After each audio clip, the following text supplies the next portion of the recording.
I love Siargao!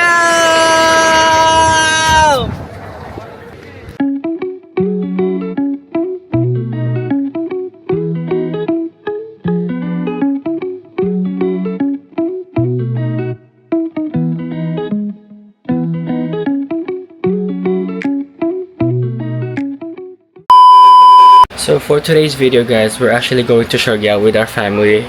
Our flight is at 10:30 a.m. today, and time check, it's only 6:20 in the morning, but we're actually leaving now to go to the airport. We'll be flying with Philippine Airlines, so I'll take you guys with me today. Hopefully we get to do a lot of filming so we can show you the beauty of Siargao. Iwan din nakasama sa Siargao. Bayabas. Iwan no. Yes, bye. Walang pili doon. So we now made it to the airport. My lola and I will be going to Siargao. So what can you say, ma? Oo nga. Nagpunta ka na ng Siargao. Ano masasabi mo? Wala. Thank you very much. Thank you very much. May apo.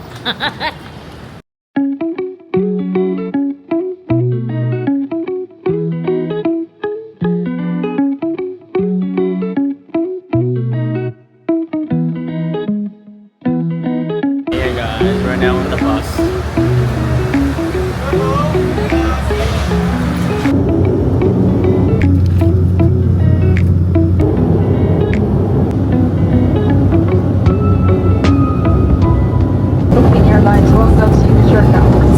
Luggage nila guys, so yan, tapos ito lang yung akin. Guys, so we've now made it to Siargao. So upon exit, there's a 20 pesos fee that you have to pay for the environmental fee. Per head yun na, per head. So ayan ayan sila, I love Siargao.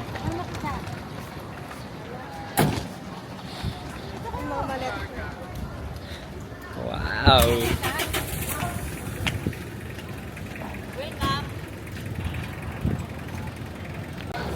We need to find a service to go to the General Luna. Doon kasi kami naka-accommodation called the Romantic Villa sa General Luna. So we're gonna have to find a service. So may mga General Luna na ganyan. May 2,500 pesos. So yung kinuha namin van is 300 each person, or if you want a private van, there's a option that you can pay 2,500. But since 6 na kami, so we'll go down to 1,800 lang, so we chose that option instead. So this is a shared van. Direct to the na siya, accommodation sa General Luna. So you have to give them your name ng hotel. Guys, ang ganda.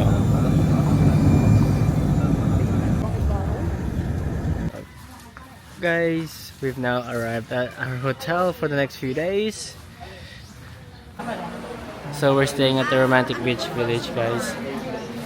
There, we booked it via booking.com. And it's raining. Free welcome drink. And then to the view from our accommodation is actually direct to the beach, and there's a free swimming pool. I'll show you guys.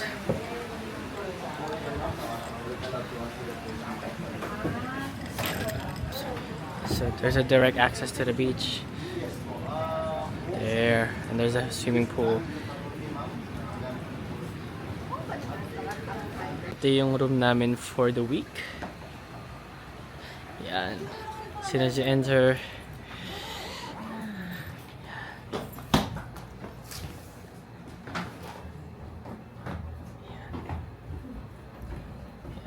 toilet.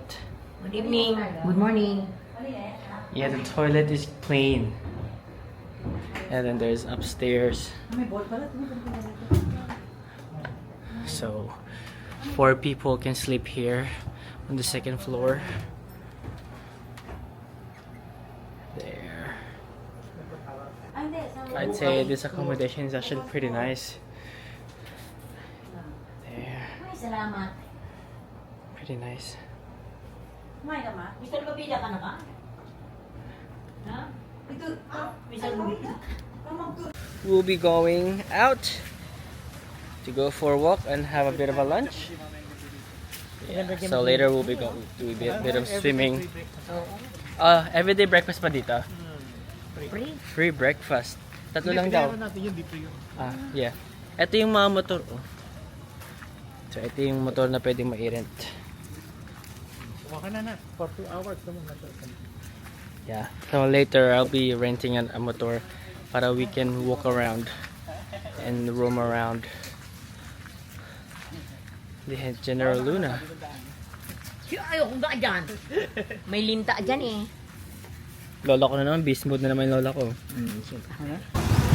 Guys, dito kami ngayon sa General Luna or General Luna, yung pinaka-feel ko, yung pinaka-center ng Siargao. Yan. So may kainan dito. Yan. Kainan dyan. Ayan. So, marami siyang kainan dito actually. Tapos maraming mga bilihan ng souvenirs like t-shirts. Kahit anong mga souvenir meron dito guys. Meron din patatuan. Yan. Actually ang ganda niya guys. Ang daming foreigner dito. Parang almost baka siguro half ng mga tourists of mga foreigner. Iba't ibang lahi ng foreigner. Ayun guys, so, meron ditong bilihan ng souvenirs. Labas na ng accommodation to ng Romantic Beach Villas. Ito guys, ang ganda na no. Ito guys, oh, 99 pesos lang siya. Yan, parang ganda suotin na ito. 99 pesos lang siya guys. 99 pesos. Puro 99 pesos lang pala lahat ng t-shirt. So lang marami pa guys sa loob. Yan. Tapos yung mga bracelet guys, 3 for 100. Yan, I think 3 for 100 yung mga bracelet. Pili na kakapalit kami chinilas mo, sayang yan. Yan guys, pero let's continue walking. Marami pa tayong makikita ng ganyan dito. Oh, across the road meron din ulit yan oh. Yan. May mga souvenirs din dyan. Pero I think if you keep walking down more, sobrang dami talaga dun. Hindi ganun kainit dito sa Siargao nung na-realize ko. Medyo ma-presko siya, or is it because kakaulan lang kaya hindi ganun kalapot. Magkano yung massage? 600 pesos for 60 minutes. Pero for now guys, maghahanap lang kami ng makakainan kasi wala pa kaming makakain simula kaninang umaga. Last kain namin nung flight pa, pero anong oras na yung mga alas 8 ata yan o alas 9, kaya maghahanap muna kayong makakainan for the gutom na ang mga persons dito, mga kaibigan. Pero ito ata kurso na ng tatay ko, itong Corvada restaurant. More on ano to eh, parang karinderya style. So ikaw ipipili ng ulam na gusto mo. Ayan o.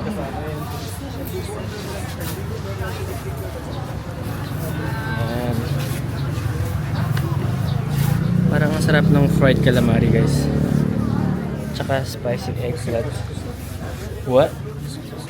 Couscous. Oh. Pero walang presyo guys kung magkano yung mga putahe or yung mga pagkain. Pero parang gusto ko yung yung squid stew tsaka yung fried calamari. Order na. Okay guys, kakain lang ako. So guys, ang pinili ko ng meal for today is kumuha ako ng kinilaw, tapos fried calamari and spicy eggplant. Ang aking meal for today. Sarap! Pero guys, alam niyo kung ano yung nakakatawa? Dito sa Corbana, kailangan niyo daw muna picturean yung pagkain. Kasi yun yung mode of payment niyo. Ipicturean niyo tapos papakita niyo daw.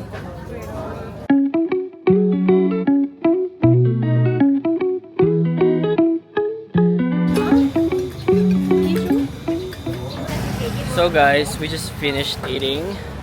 So my meal came up to 300 pesos. That came with drinks, which I think is pretty expensive. But if you convert it to dollars, or roughly $10, I think it's a good price into Australian dollars. But into pesos, I think it was kind of expensive. Kasi I only ordered talong, which only had 3 pieces, and 3 pieces of fried calamari, and yung kinalawin na tuna. But nevertheless, it was still a good meal. It's a good place to try to experience the Carinderia here sa Siargao. And dito sa Siargao International Travel and Tours. So titingnan namin kung meron ditong murang accommodation, mukhang murang tours.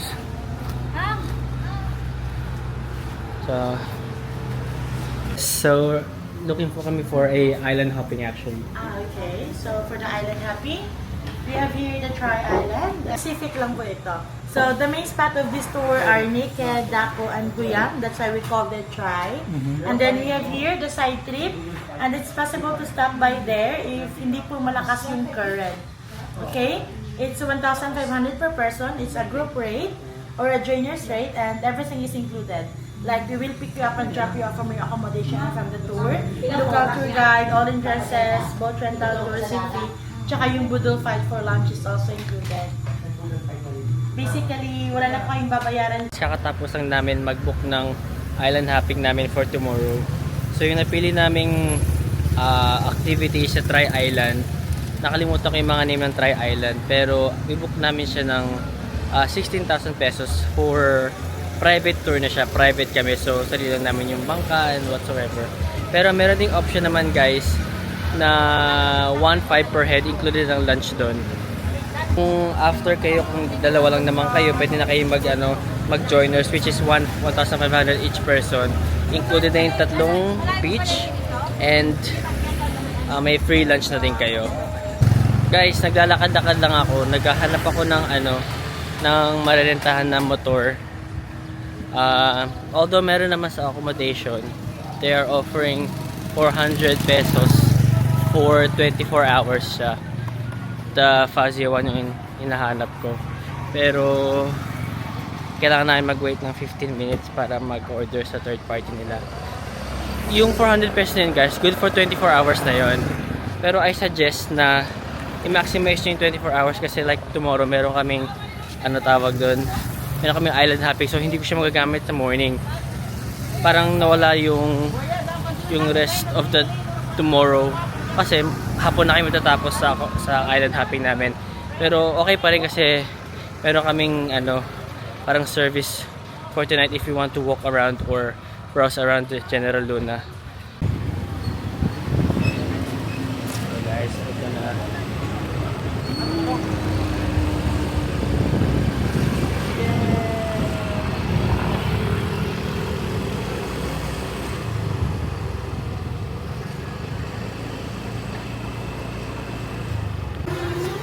Guys, ang ganda ng mga sando oh. Ito ang ganda oh. Magkano po sa ganito? 250 isa? 250 isa. 250 isa. Pero ang ganda din ng polo na to. Yung sa ganito pong polo, 950. So parang mas maganda pa yung sa kabila, 100 pesos lang. Tapos dye t-shirt pa. Ito parang regular lang oh. Pero maganda rin siya guys. Pero medyo mahal yung presyo. Ay, ito yung nakalimutan ko. Bibili akong ganito. Nakalimutan ko yung ganyan ko sa bahay. Oo nga. Pero bibili na ako ng isa. 380. Ang matang mahal. Ang mahal. 380 siya. Pinili ko ng dastan sana. Okay, so ang ganda pa rin niya. Bro, diba? Ma, tingnan ko. Guys, ang ganda oh. Mga tote bag. Tapos may mga shazen, may mga bracelet. Mga bra kung wala kayong dalang bra. Yan. Pero siguro later on na tayo mag souvenir shopping. For now, explore muna tayo dito sa General Luna. We're gonna go for a swim at the beach now. There you go. We went to the market earlier. There wasn't really much things to do. It was just more of buying snacks or foods, stuff like that. But there wasn't any really, like souvenirs. It was mostly about food in that market. That's why we just drove back there because we're after some clothes for us to wear for our island hopping tomorrow.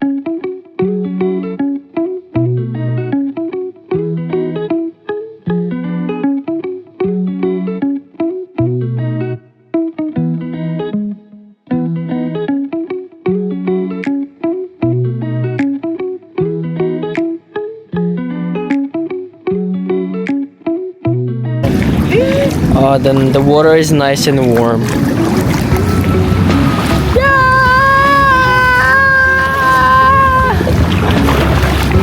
Hello. What's the feeling?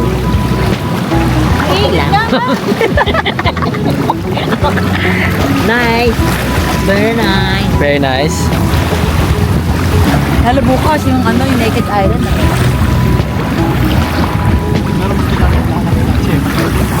Wow, beautiful. Guys, lobat na yung camera ko. So, I'm gonna have to see you guys later again. 3% na lang siya. So, I might just enjoy the beach. And then, see you guys at night after the church. See you later. Guys, so we decided to try this Halika Artisan Gelato here in Siargao. Let's have a taste. We'll try just one scoop. They must try flavor nila. So I ended up trying the ubi cheese. Let's try. Hopefully it tastes really good.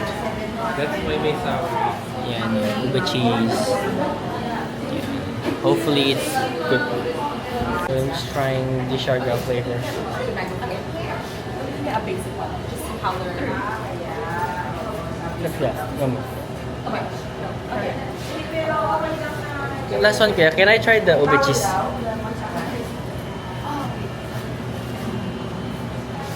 Thank you, Kuya.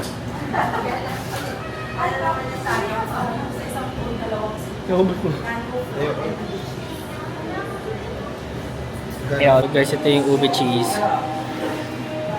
Taste test.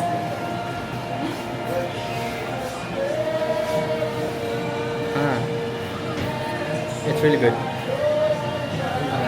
It's really good. I feel like it has more milk. Parang it's more fresh and natural flavoring siya. It's really good, guys. Try this when you get to Siargao. It's 150 pesos per scoop. Pero it has a lot. It's like a handful of scoop. Hey guys, so we decided to have a dinner. Pero magte-take out lang kami ng pizza. Ito sa Aventinos. Sa harap na siya ng simbahan. Recommended by the staff sa hotel namin, yung mga staff doon. Sabi na try nyo doon yung Aventinos. So we'll see how it goes, and then take out na namin. Doon na kami kakain sa hotel, and then we'll probably call it a night. Kasi maaga pa kami tomorrow morning. 8:30 kami tomorrow morning para sa aming island hopping. And well, I'll probably see you guys tomorrow morning. I'll catch you guys then.